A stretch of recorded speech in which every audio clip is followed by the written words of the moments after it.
Hey everybody, Trey here. Welcome back to another forecast discussion. Our active stretch of severe weather continues into the next several days as we have a multi-day severe weather event on tap starting tomorrow evening, Wednesday, March 22nd. And then the main event will start on Thursday, March 23rd into Friday, the 24th. For tomorrow, Wednesday, we have a marginal risk for northern Missouri into parts of Illinois and Indiana. This is going to be mostly an elevated hail threat, so we're not going to focus too much on this threat in the video. The main event, however, will start on Thursday, March 23rd. We have a slight risk, level 2 out of 5, for parts of southern Oklahoma into the west central portion of Texas. We do have a significant severe area from the Red River near Wichita Falls southwestward to the international border. This is also going to be mostly a large hail and damaging wind threat, but this is a much more robust severe threat than what we'll see tomorrow, Wednesday. So we're going to go in depth into the Thursday event. And then we also have a potentially significant severe weather event on Friday. Some of the models are showing a pretty potent event. For Friday, the SPC has a slight risk, level 2 out of 5 out for parts of western Tennessee and Kentucky down to the southwest through much of Louisiana, Mississippi, and western Arkansas. The tornado threat will be highest on Friday, and of course we're going to tell you why that it will be the case in this video. So pretty significant couple of days coming up, especially Thursday and Friday. And then at the very end of the video, we will take a look at a potential continuance of this severe weather train, if you will, into early next week. There are some signs that we may see another trough with some moisture coming into the central to southern portions of the country. So we'll take a brief look at that at the end of the video, but want to focus on the day 3 and 4 outlook, our Thursday and Friday event in this video. As always, we're going to start off taking a look at the current state of the atmosphere, and then we will do some model comparison and contrasting our main weather models and see what the range of solutions is for this upcoming event. So without further ado, let's go ahead and get started. We'll take a look first at our water vapor satellite imagery, as we always do in these forecast discussions. And one thing you'll notice right away is that we don't see a lot of those little swirlies, so to speak, that we often look for in this satellite imagery, which would indicate low pressure systems or troughs. You see just mostly east-west or zonal flow across much of the country. So fairly quiet the last few days across the country. We are taking note of this swirl out here off the California coast. This is going to be our trough that will start to eject into the southwest and eventually into the plains and Midwest come tomorrow into Thursday, and that will be our main focus for our main driver for severe weather over the next few days. This trough here will continue to amplify a little bit and will eventually move into the southwest and southern portions of the country over the next couple of days. And if we look at our 500 millibar map, about 18,000 feet off the surface, you see that zonal flow in place. Very much westerly flow across almost the entire southern half of the country, but that will be interrupted by this trough here. You can see a pretty potent closed circulation out there off the California coast, strong jet streak rounding the base of that trough. And again, that is going to amplify a little bit and eventually start to move westward or eastward into the country as we go into the next couple of days. So let's go down. We would expect to see some sort of response here out to the lee or east side of the Rockies. We do have enough westerly flow out here across the east side of the Rockies. A little bit of a trough up here as well. So we have had a little bit of mass response in association with this pattern. If we look at our 850 millibar map right now, you see a very broad circulation, very broad cyclonic circulation, or troughiness, if you will, on the east side of the Rockies, here across the central and northern plains. That is the result of that northern trough and this overall zonal flow traversing the Rockies, and that has led to this troughiness on the east side of the Rockies. If you stepped outside, if you live in the southern plains today, I'm here in Norman, I stepped outside a little bit ago, and the low-level clouds are really racing to the north. That is a result of this low-level jet. We have a very strong low-level jet in place, 45, 50, 55 knots here across the southern plains into the Midwest, that is helping to start that moisture transport into the region. Moisture is not going to be an issue with this system. We'll take a look at the surface map here in a second. But overall, general troughiness here across the central and northern plains right now in the low levels, that will continue to strengthen. And we should have multiple periods of cyclogenesis in the low levels over the next couple of days. We'll take a look at the models here in a second. We'll go down to the surface and take a look at our surface pattern, and you can see that associated surface cyclone, very broad surface cyclone here with looks like multiple different possible centers across really centered across eastern Colorado, but a very broad surface cyclone in place. Surface high pressure out here across the eastern half of the country, and we will get a high pressure ridge to start building here over the Gulf, and that will cause our first piece of this trough to ride up and over that ridge, and as a result we will get storm development here overnight tomorrow, Wednesday night into Thursday morning across the Midwest. That will be our first player. Then the ridge will subsequently break down very quickly, and that trough will be able to move into the southern and central and southern plains into the southeast, and that will be our main driver for severe weather over the next couple of days. You see a very strong surface low as well associated with this 500 millibar trough out here off the California coast. Very tight circulation there. There was some radar imagery I saw this morning of this low out off the California coast. Started to develop a little bit of an eye feature there, so very interesting, very strong low pressure there at the surface across the west coast. And I wonder if we take a look at our visible satellite and we move off the, let me zoom into the sector over here, subregional sectors, and we'll zoom into our California sector. Look at that. That is some satellite porn, if you will. Very tight circulation out here. Almost reminiscent of a hurricane off the west coast, but of course those waters are cold, not a hurricane by any means, or not a tropical cyclone by any means, but a very tight circulation there off the California coast. Very interesting development there today.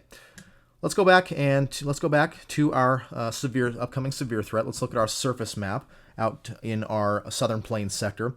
And as we said, moisture is not going to be a concern with this particular setup. And the reason why is we've already had that low-level cyclone start to develop and really start pulling that moisture northward well in advance of this system. As we said, the main days with this system are going to be Thursday and Friday. We already have those winds out of the south.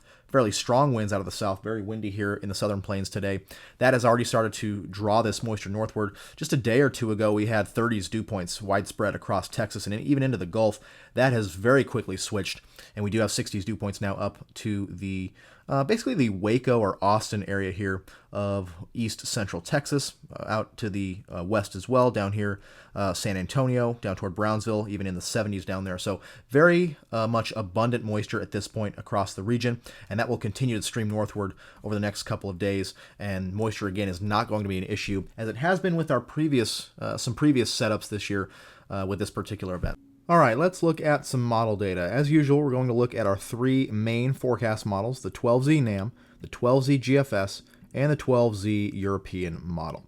So we're going to look at some similarities and differences between these models to try to come up with a range of outcomes for each day in this particular event. Again, we're not going to focus too much on the Wednesday night event as much as we will the Thursday and Friday events. Let's start off with the 12Z NAM on the 500 millibar map. So you see, again, mostly zonal flow across much of the country, at least the southern half of the country.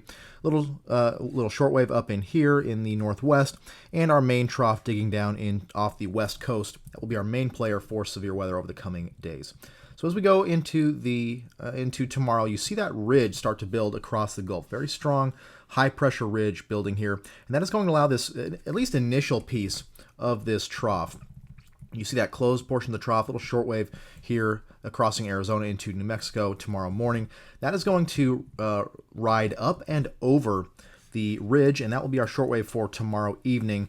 You can see mostly ridging here across the eastern half of the country, maybe some embedded shortwaves within there, some stronger flow aloft impinging into the Midwest. It should be enough to initiate severe storms to the north of the frontal zone come tomorrow evening. Let me go straight down to our surface moisture here, and you'll see that moisture return is going to be very rapid and very efficient with this particular event. This is at 0Z Thursday, so this would be 7 p.m. Central Daylight Time tomorrow, Wednesday evening. Our main frontal zone is up in here, and storms should fire here along into the north of this front, northern Missouri, southern Iowa, and then eventually into Illinois and Indiana overnight. They will again be elevated, so mostly a large hail threat with this initial system, with this initial day of our severe weather event. Now, as we go into Thursday, that ridge is going to break down, and that trough, the remnants or the trailing section of that trough down in here across the desert southwest, that is going to move into the southern plains, breaking down that ridge, and that will be our main driver for severe weather on Thursday. Now, the NAM solution has it fairly far back in here. We still have quite a bit of ridging out here across the Florida Peninsula, at least centered across the Florida Peninsula to the north. Very large ridge out here across the eastern half of the country. So that is going to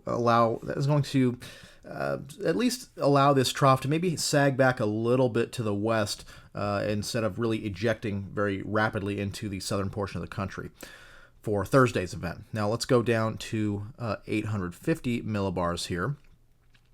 So of course, as we would expect, there should be some semblance of a low-level jet response from this trough traversing the Rockies. It's not going to be that much of the case because, again, this 500 millibar trough is hanging back a little bit out to the west.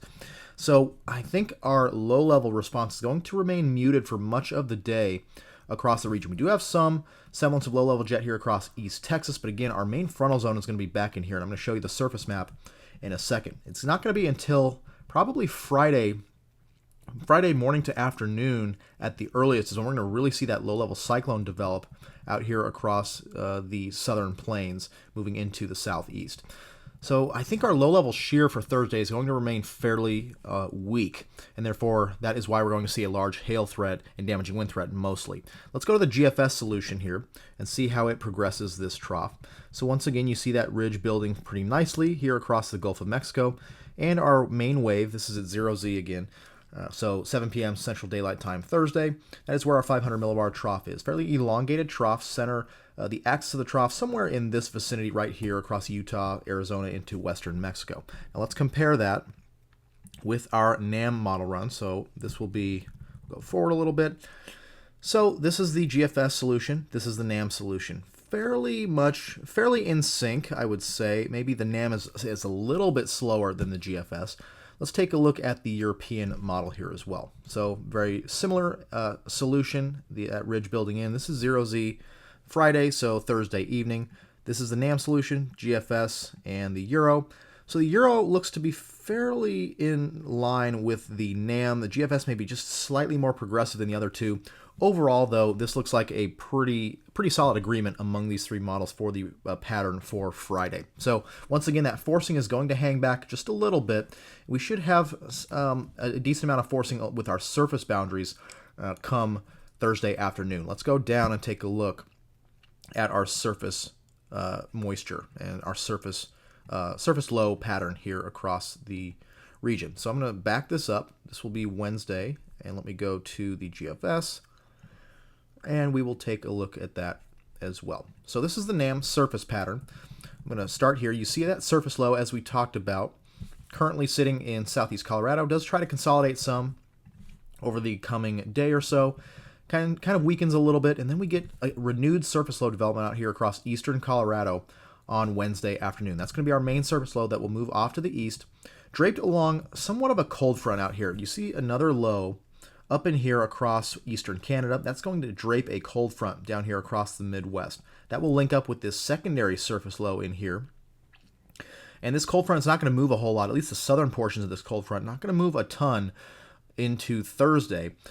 So the surface low, this is our secondary surface low, moves along this frontal zone and ahead of that, and just to the north of that warm front, or that frontal zone associated with that surface low. That's going to be where our storm formation will occur on Wednesday evening into Thursday, early Thursday morning.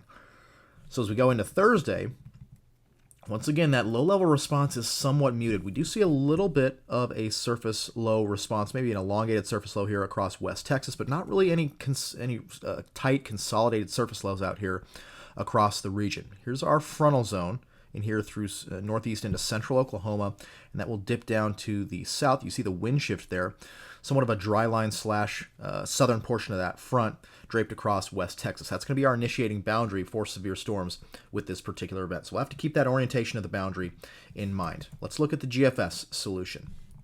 So we'll go through Wednesday. That secondary surface low develops, moves off to the east pretty quickly along that somewhat stationary cold front there.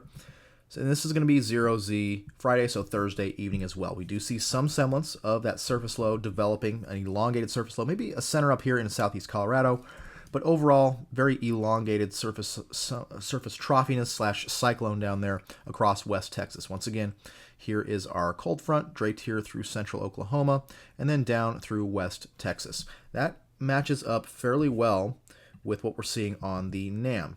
fairly similar placement of the surface boundaries there, with our dry line / cold front down there through West Texas. Very similar look on the GFS. GFS may be a little bit more progressive, as we said, but overall the overall look of the surface pattern looks pretty similar to what the NAM is showing. So this is going to be the European model. I'll just go through this quickly. So this is going to be 0Z as well, so Thursday evening. And we'll notice that our boundary, the European, may be a little bit farther to the south with the cold front. You see the main wind shift is actually down in this vicinity here, but that southern portion of the front is right on with the other models. So the surface pattern looks pretty much the same among the models. Overall idea is that we will have this cold front draped up here across southern Missouri, central Oklahoma, into the Texas Panhandle, then down to the south. It will take on a more meridional or north-south component, and that will be our initiating boundary for storms down to the south. All right, let's look at our moisture here. So I'm going to go back to, how about 0Z Thursday, so Wednesday evening, just so we have a starting point for each of these models. And so, unfortunately, with the Euro, as we've talked about before, they do not have on College of DuPage the dew point. So we are going to look at the pivotal weather dew points for the European model, but we'll still be able to compare among the two models. So the NAM and the GFS have pretty solid moisture return up into central Missouri, even Illinois there on Wednesday evening. And again, moisture not going to be an issue with this setup. So you see the northern portion of that frontal zone does push to the south a little bit across Kansas, Missouri, into Illinois. That portion does surge south just a little bit here, at least a decent amount actually, as we go into Thursday. But that southern portion there across Oklahoma into Texas does not move a whole lot throughout the day. So this is going to be at 21Z Thursday. We'll go forward there with time.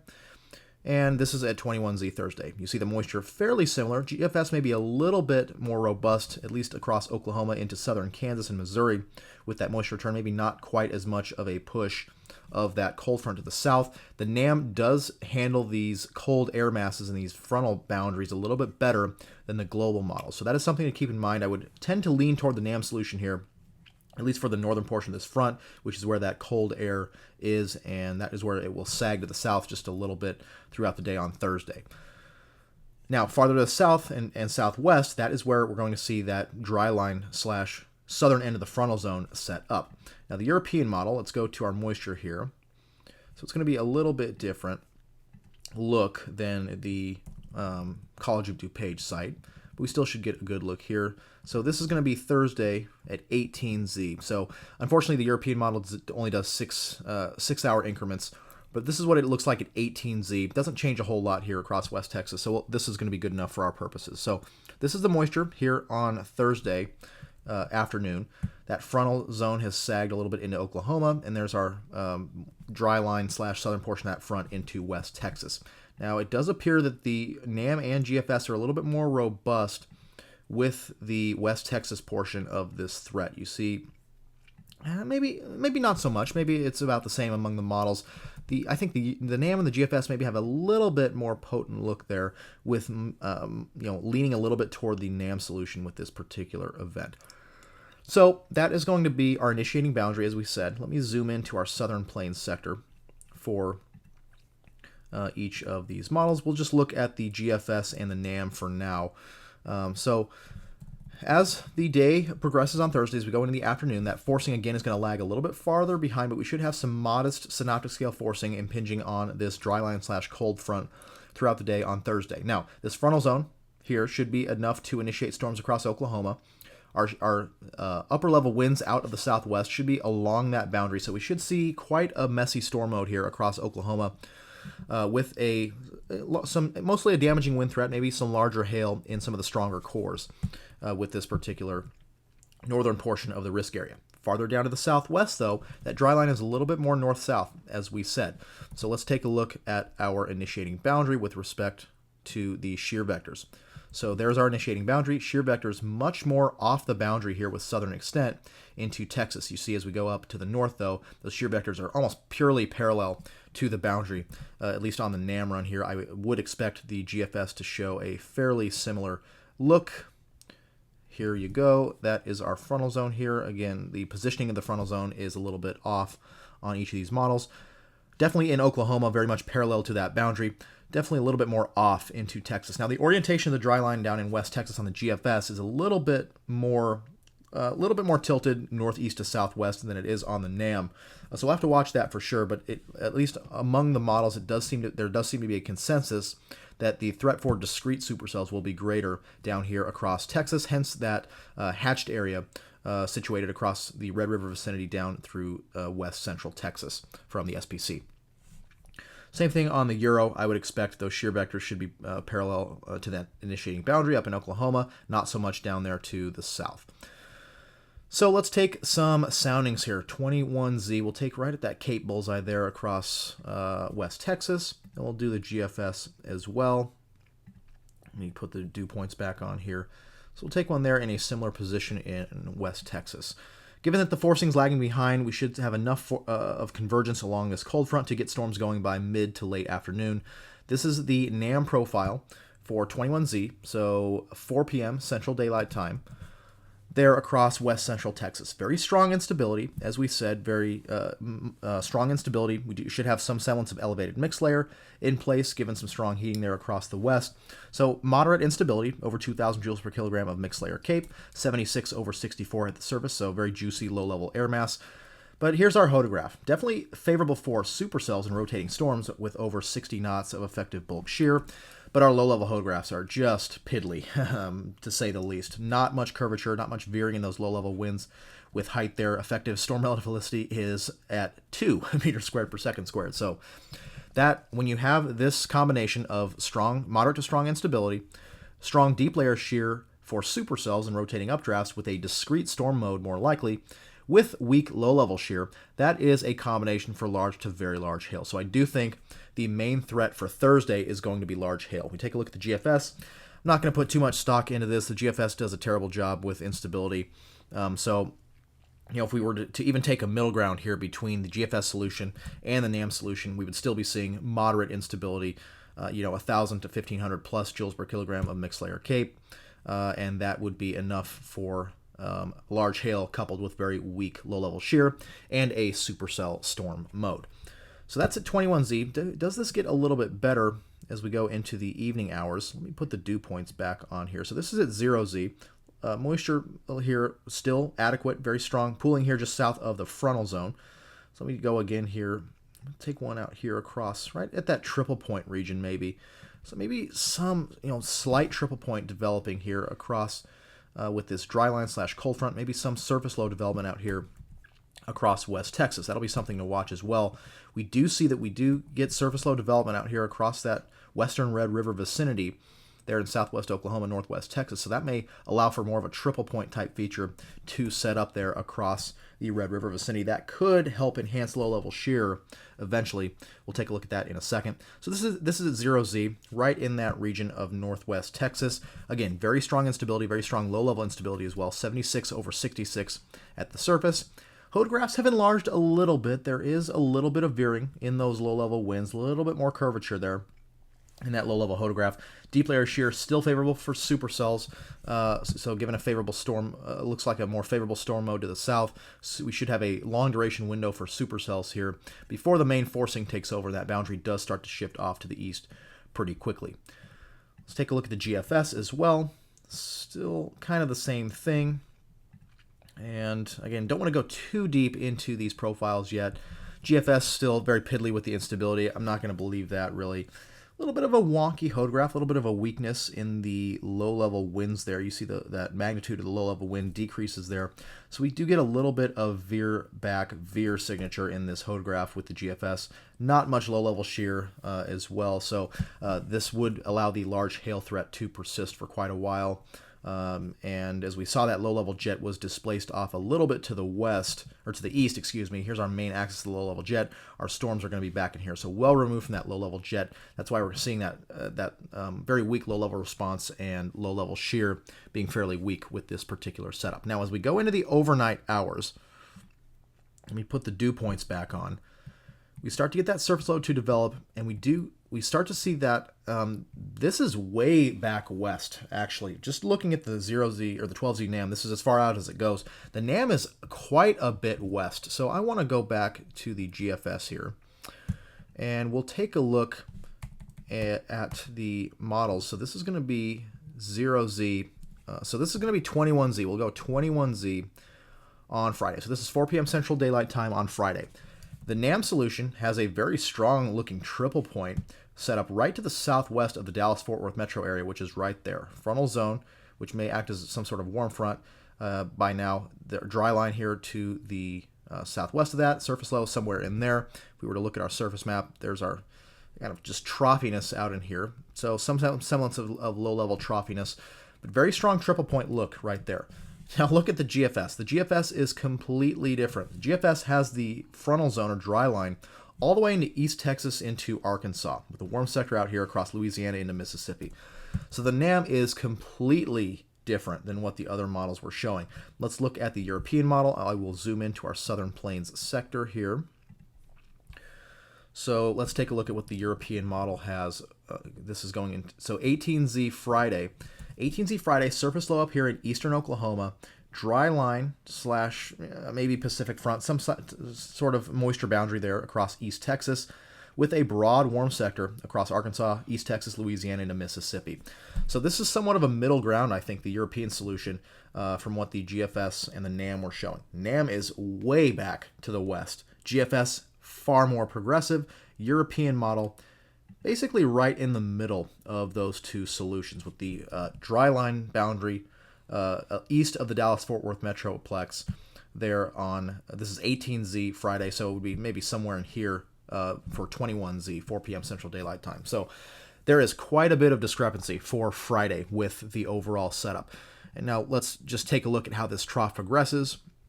Overall, I'm going to zoom back out and take a look at our 500 millibar map. So you see that trough moves in. The NAM is definitely lagging behind. Here's our axis of the trough. Takes on a little bit more negative tilt as we go into Friday afternoon. Very nice exit region here across the eastern Texas, southeast Oklahoma, Arkansas, Louisiana vicinity. Pretty classic look for severe weather. Not a super high amplitude feature by any means, but definitely a decent look for severe weather there. Let's look at the GFS. GFS, I would expect this trough to be maybe a little bit more progressive. So here is 0Z on Saturday, so Friday evening, and you definitely see that trough is quite a bit farther to the east than it is on the NAM. So there is quite a bit of model discrepancy here. Let's look at the European model real quick. And so I'm going to back out here. So this is our trough position, 0Z Saturday, so Friday at 7 p.m. NAM is back here, European model is there. So the GFS and the Euro are fairly pretty much on the same page with the overall progression of the trough. The NAM is quite a bit slower. So we do have a lot of discrepancy for Friday afternoon. Now, the overall threat for Friday, we should have storms ongoing along the boundary, I would expect. That dry line slash frontal zone, whatever you call that. I'm going to zoom back in here on the NAM. We should have storms ongoing along this boundary. Now, the NAM solution has this boundary, dry line boundary, not moving a whole lot as we go into Friday. Moves a little bit and then kind of slows down a little bit as we go into Friday afternoon. Should be storms along that boundary, and we do see ample warm sector out ahead of it, which would have plenty of room for discrete storms. And we want to look for those short waves out in the open warm sector. There is a stronger belt of flow out in the open warm sector, which may be just enough to initiate isolated discrete storms. Let's look down here at 850 millibars, and perhaps a little bit of troughiness out here impinging into the open warm sector. That may be just enough to initiate storms here out across East Texas into Louisiana, assuming the NAM solution is right. Again, I'm going to go back to the SPC here real quick. Our risk area, keep in mind, is well off to the east. So the SPC is siding with the GFS and the European model right now for Friday's event. So the NAM is definitely an outlier at this point. Let's look at the GFS real quick. I'm going to zoom back in. So given the overall progressive nature and the eventual arrival of the forcing, we should get a more of a line of storms to fire along that dry line slash frontal zone there. But you do notice that the boundary slows down just a little bit into Friday afternoon. GFS definitely the most progressive with the solutions here. There's our boundary. Still ample warm sector out ahead of it, especially across Louisiana into Mississippi and southeast Arkansas for potential for prefrontal storms. Let's look out ahead. Maybe some slight little kinks in those surface isobars there, 850 millibars. perhaps maybe a little troughiness out in the warm sector. Hard to tell at this point, but we need to keep in mind that is pretty interesting there. That may be enough to initiate storms out ahead of that in the open warm sector. That could be convectively induced, but that will need to be watched for sure. But the overall threat for severe storms or tornadoes is going to be greatest on Friday. Here's our low-level jet. So this is our low-level jet, GFS 21Z. We see a very much a strengthening that low-level jet, some low-level response there as that trough finally ejects. We get a strengthening of that low-level jet across Arkansas, Louisiana, into the Mississippi Delta vicinity. Here's the NAM. NAM run 18. This is at 21Z, 0Z. Still looking fairly strong as far as low-level jet goes across the entire warm sector with the NAM. So the GFS definitely a little bit stronger than the NAM with the low-level jet. European model, I'm going to zoom in here as well. And again, this is maybe a little bit hodgepodge, a little bit all over the place, but just trying to go through every little detail here with these setups. European model has a ribbon of strong low-level jet out across the warm sector there, Arkansas into Louisiana and Mississippi, Friday afternoon.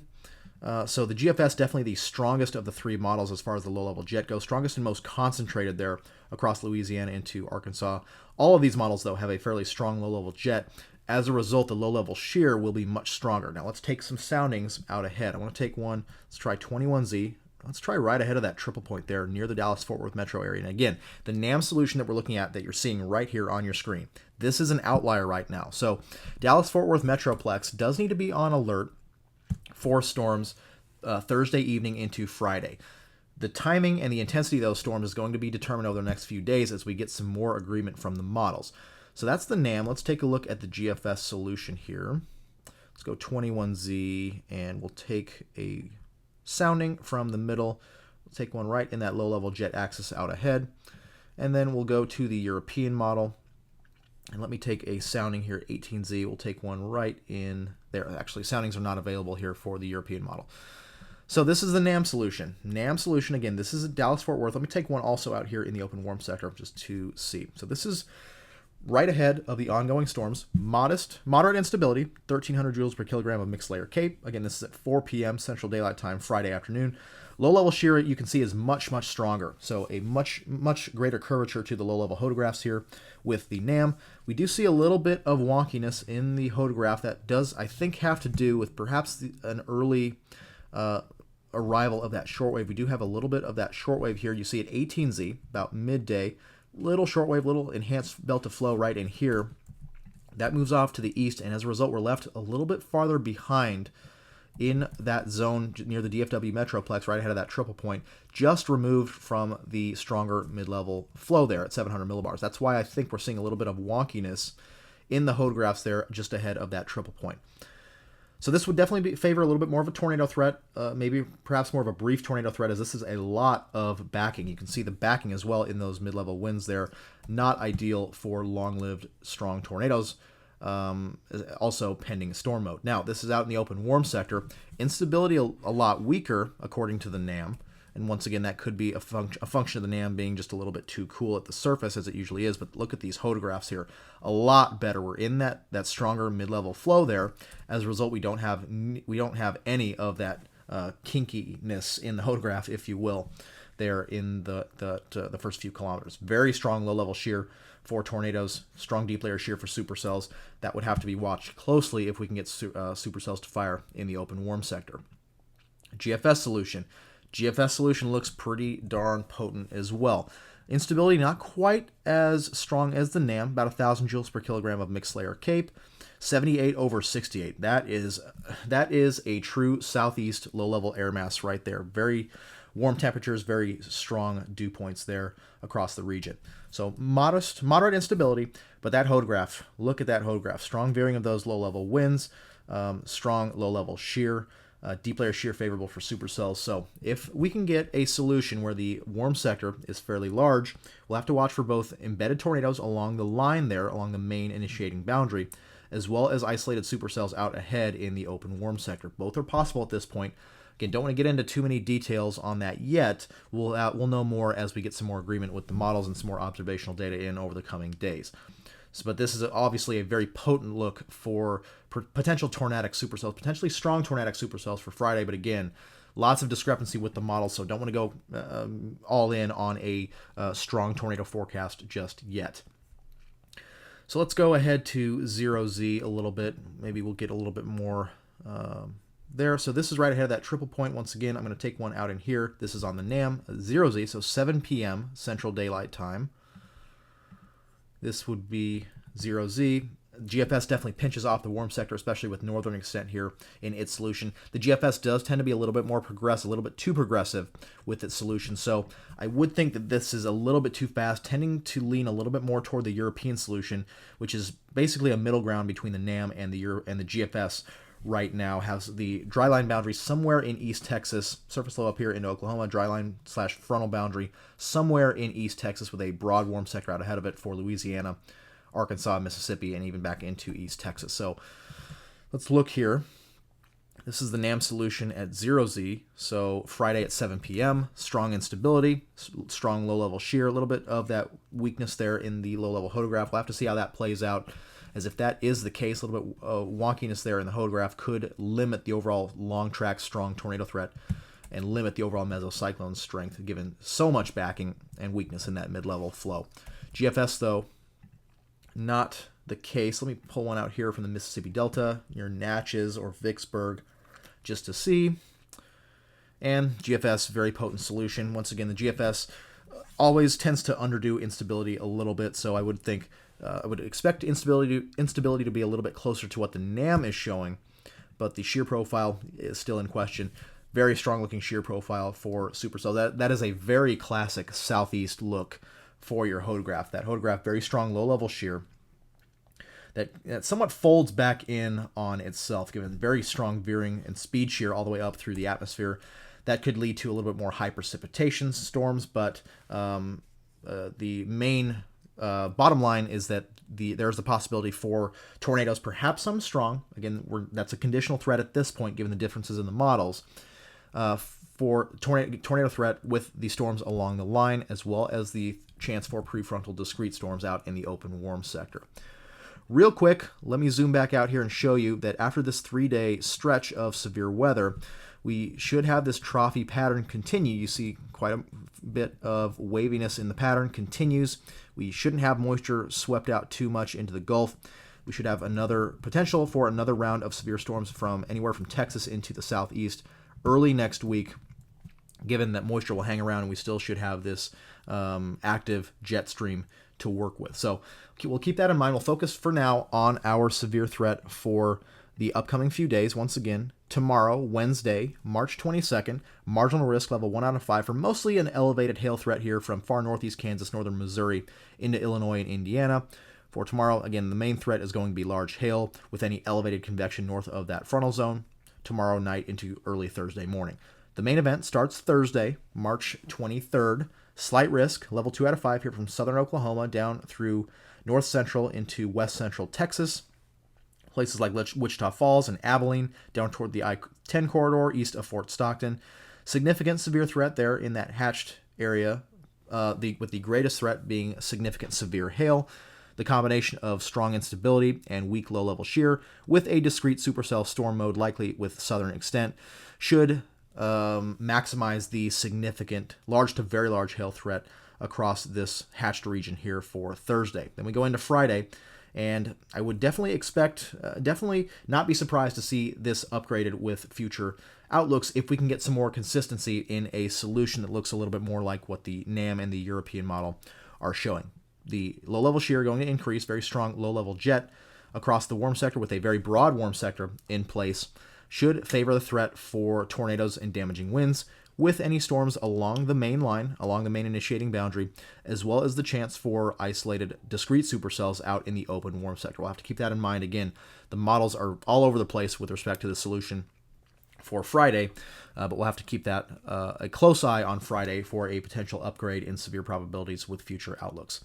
So that's going to do it for now. Thanks for watching, and we will see you in the next video.